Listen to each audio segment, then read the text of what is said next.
capítulo 18, verso 1 diz assim: contou-lhes também uma parábola sobre o dever de falar da vida dos outros, o dever de orar sempre e nunca desfalecer,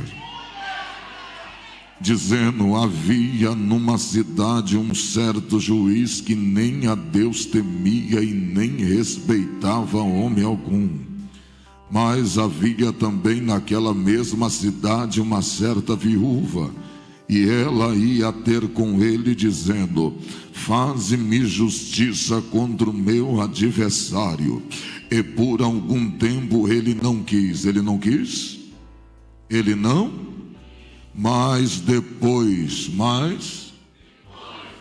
disse consigo: ainda que não temo a Deus e nem respeito homens, todavia, como esta viúva me molesta, hei de lhe fazer justiça para que enfim não volte a me importunar. E disse o Senhor: ouve o que diz o injusto juiz, e Deus não fará justiça aos seus escolhidos, que clamam a ele de dia e de noite, ainda que é tardio para com eles. Digo-vos que depressa lhe farei justiça. Quando, porém, o Filho do Homem voltar, achará fé na terra?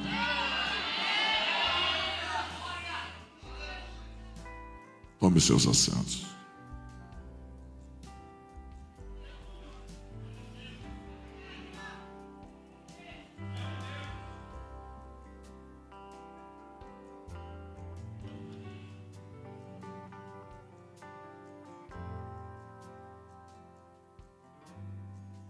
Jesus,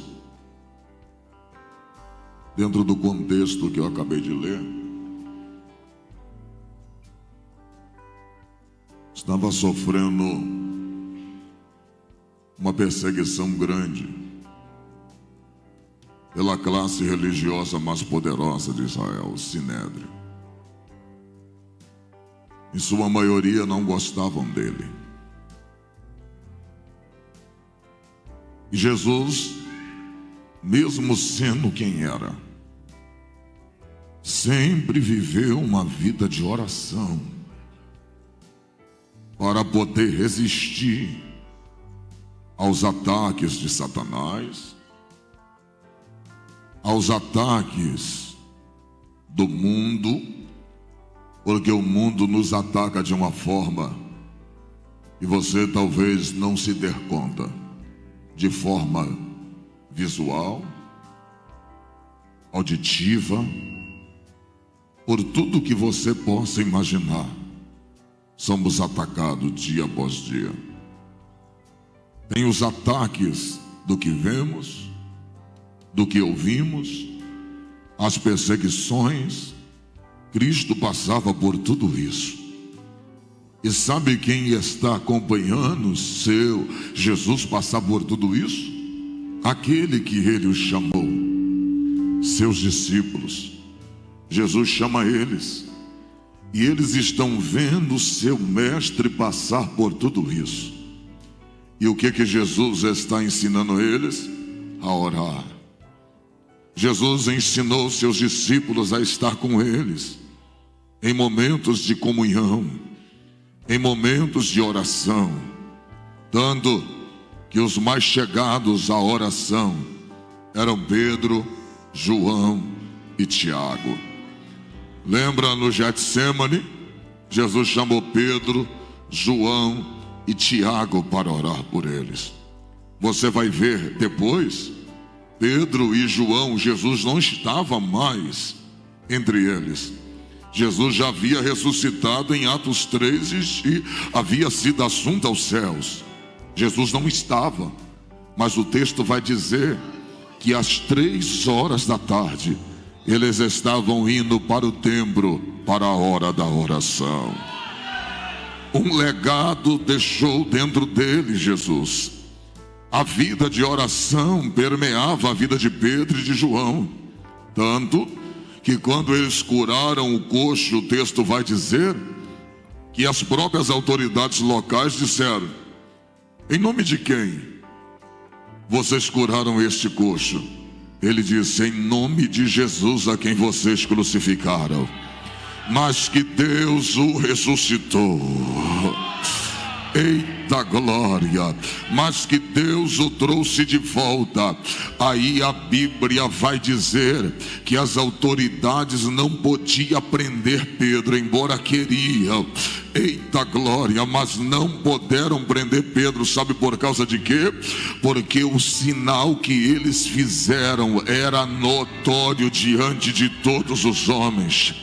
Olha para cá, tem gente que quer fazer algo contigo, mas não pode. Eita glória! Tem gente que quer tocar em você, mas não pode. Eita! Porque o que Deus está fazendo através da sua vida não é do Paraguai, é real, é celestial. Oh glória, vem do céu. Tem gente que questiona, tem gente que quer contestar, mas não pode, porque sabe que o que está sendo feito não é nenhuma tramóia, é real, é verdadeiro. Aí o texto vai dizer, eu vou falar, o texto vai dizer que eles abriram a boca e disseram assim: calem a boca e não pregue mais nesse nome e nem anuncie mais essa doutrina. Aí Pedro olhou e falou: veja se é justo eu deixar de obedecer a Deus para obedecer vocês. Importa mais obedecer a Deus do que os homens. Eita glória! Olha para cá, tem gente que quer calar a sua boca, tem gente que quer que você deixe de fazer o que Deus manda. Pedro não está saindo com mulher de ninguém, Pedro não está falando mal da vida de ninguém, Pedro só está pregando Cristo ressurreto, Pedro só está pregando Cristo crucificado e ressurreto. Eita, eu vou falar da glória. Se tu pegar, ser autêntico, ser original, fazer o que a Bíblia manda, assim como incomodou gente naquela época, parece que incomoda a gente nos dias atuais. Parece que está sendo errado você ser original. Oh glória! Olha para cá, você não precisa enfeitar pavão, você não precisa acrescentar nada. O que Cristo fez no Calvário é suficiente.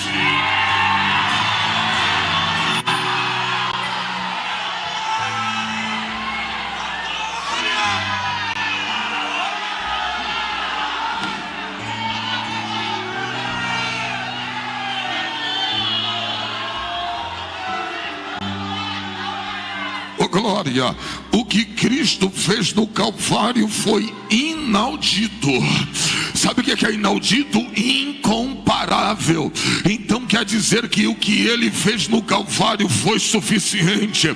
Quando ele disse assim: está consumado, ele está dizendo: o trovão não pôde pagar a dívida, o pastor Marcelo não pôde pagar a dívida, Paulo não conseguiria pagar a dívida, Pilatos não conseguiu pagar a dívida, Moisés não conseguiu pagar a dívida, Abraão, pai da fé, não conseguiu pagar a dívida, Elias, o leão dos profetas, não conseguiu pagar a dívida, Eliseu, o profeta da porção dobrada, não conseguiu pagar a dívida, o Ezequiel, o profeta dos ossos secos, não conseguiria pagar a dívida. Mas aí vai o grandão da Galileia, vai lá no Calvário, abre a boca e diz: está consumado. Oh glória! Ele está dizendo: Satanás, a dívida está paga, tudo que precisava pagar foi pago aqui agora. Oh glória!